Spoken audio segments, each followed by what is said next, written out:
When people hear the title, I Know My Future Wife's Name, they usually laugh or look a little confused. It sounds like something impossible to know, right? But here's the thing, it's not really about having some magical insight into the future. It's about vision. It's about belief. It's about knowing with absolute clarity the direction your life is heading because you've decided what matters to you, and you've built your mind to recognize it when it appears. When I say, I know my future wife's name, what I really mean is I've already seen the kind of life I want to live, the kind of energy I want to share, the kind of person I want by my side. That clarity isn't accidental. It comes from vision.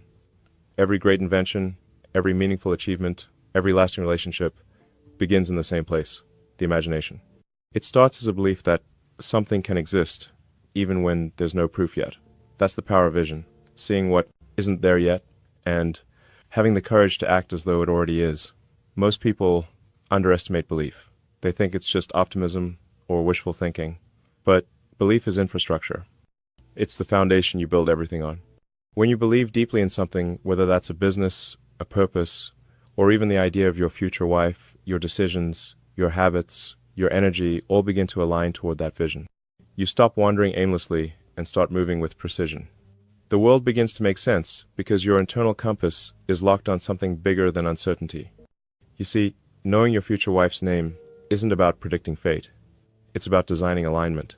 If you believe in a certain kind of love, you start living in a way that attracts it. You communicate differently. You respect differently. You make choices that reflect the future you already see. You become a mirror of the relationship you want. And suddenly, the world starts sending signals that match your frequency. That's not coincidence, that's vision doing its work. Belief turns imagination into architecture. Think about it. Before any building, there's a blueprint. Before any rocket, there's a sketch. Before any marriage, there's a dream of connection. You don't wait for proof before you design because you believe it's possible. That's what belief does. It gives you permission to act before you have certainty. And that's how everything extraordinary is built, not by waiting for confirmation, but by trusting your vision enough to build toward it. So when I talk about knowing my future wife's name, I am talking about the mindset of a creator. The mindset of someone who refuses to leave the most important parts of life, love, purpose, meaning up, to randomness. You don't stumble into something remarkable. You create the conditions for it. You prepare yourself mentally, emotionally, spiritually. You imagine her not as a fantasy, but as a symbol of everything that represents alignment in your life. And you build yourself into the person who's capable of recognizing and honoring that alignment when it arrives. The funny thing about belief is that it makes you magnetic. When you know where you're going, people feel it. You carry a certain calmness, a kind of focus that can't be faked. You attract people who share that wavelength, people who are building, dreaming, evolving, just like you. And eventually, among those people, you'll find the one whose presence feels less like discovery and more like recognition. Not because you guessed right, but because belief has been guiding you there all along. That's why this isn't just about romance, it's about everything. The same principle applies whether you're chasing a dream, building a company, or searching for meaning. You start by believing it's possible. You see it before it's real. And then you act relentlessly, as if the universe has already confirmed it. Because in many ways it has. The universe responds to clarity. So when I say, I know my future wife's name, what I really mean is, I know myself, I know my direction, I know what I stand for, and what kind of energy belongs beside me on that journey. That's not arrogance, that's alignment. That's vision meeting faith, and faith shaping reality. And if there's one thing you remember from this, let it be this. The future doesn't belong to those who wait to see what happens. It belongs to those who already see what's coming and move toward it with absolute conviction. When I say I know my future wife's name, people usually assume I'm talking about a literal person like I've met her already, or I've got some inside information about destiny. But that's not what I mean at all. Knowing her name isn't about a specific set of letters on a birth certificate. It's about knowing the essence of who she is. It's about understanding the kind of person whose presence would feel like home, not because she fits some checklist, but because she aligns with who I am and where I'm going. See, too many people chase the idea of someone, not the substance of someone. They get caught up in appearances, in social expectations, in that surface level spark. But real connection, the kind that lasts, goes way deeper than that. It's not about how she looks under the spotlight. It's about how she treats people when no one's watching. It's not about how she fits into your world. It's about how both of you build something new together, something that couldn't exist without both energies combining. When I think about her, I'm not picturing a face. I'm thinking about values, integrity, curiosity, kindness that isn't performative, a mind that questions, a spirit that builds, someone who's not afraid to dream wildly, but also has the discipline to bring those dreams down to earth, someone who believes in herself enough to stand beside you, not behind you, and who pushes you to keep evolving, even when it's uncomfortable. And that's the truth. Love shouldn't make you comfortable. It should make you grow. It should challenge you to keep leveling up. The right person doesn't rescue you from yourself. She reminds you of who you're supposed to become. She's not there to complete you. She's there to reflect you. The best parts, the hidden parts, the parts that still need work. She becomes a mirror, not of what you have, but of what you could be. That's why defining her goes far beyond names, appearances, or status. Because the deeper you go in life, the more you build, the more you fail, the more you learn, the clearer you become about what actually matters. The kind of person you want by your side stops being about excitement or attraction alone. It becomes about alignment. Does she share your sense of purpose? Does she bring peace when everything else is chaos? Does she make you think bigger, act better, love deeper? There's a certain point where you realize that compatibility isn't just chemistry, it's philosophy. It's two people who look at the world through lenses that complement each other, who respect each other's individuality while aiming for a shared horizon. You might have different passions, but your core values, honesty, resilience, curiosity, empathy, those are the foundation. Because when the novelty fades, when real life hits, those are the things that hold everything together. Defining her also means defining yourself. You can't recognize what's real if you don't know who you are. If you're unclear about your own values, you'll keep mistaking excitement for connection. You'll confuse intensity with intimacy. You'll chase sparks instead of substance.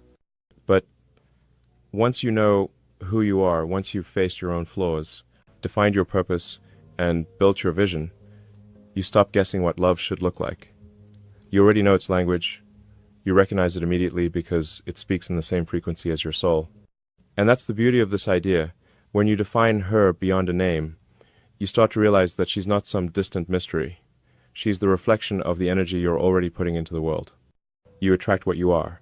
So if you want someone grounded, be grounded. If you want someone passionate, live passionately. If you want someone who builds, then build. The clearer you become about what her means, the more naturally she appears, not by luck, but by alignment.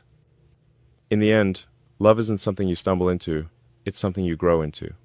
It's the convergence of two people who have done enough inner work to recognize each other, not as fantasy, but as reality. When I say I know my future wife's name, what I really mean is I know the shape of her heart, the rhythm of her mind, the strength of her purpose. I know her because I've met her already in the values I live by, in the future I'm building, in the version of myself I'm still becoming. And maybe that's the secret. You don't find your future wife by looking for her. You find her by becoming the man who already knows who she is.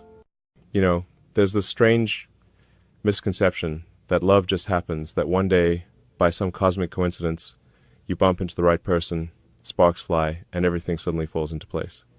It's a beautiful story, but it's not how real life works. You don't stumble into something extraordinary by accident. Extraordinary things require preparation. They require growth. And when it comes to love, real, mature, lasting love, the truth is you have to become ready for it before it ever arrives. Preparing yourself for her isn't about pretending to be perfect. It's about becoming intentional. It's about asking yourself, what kind of man would the woman I dream of actually want to be with?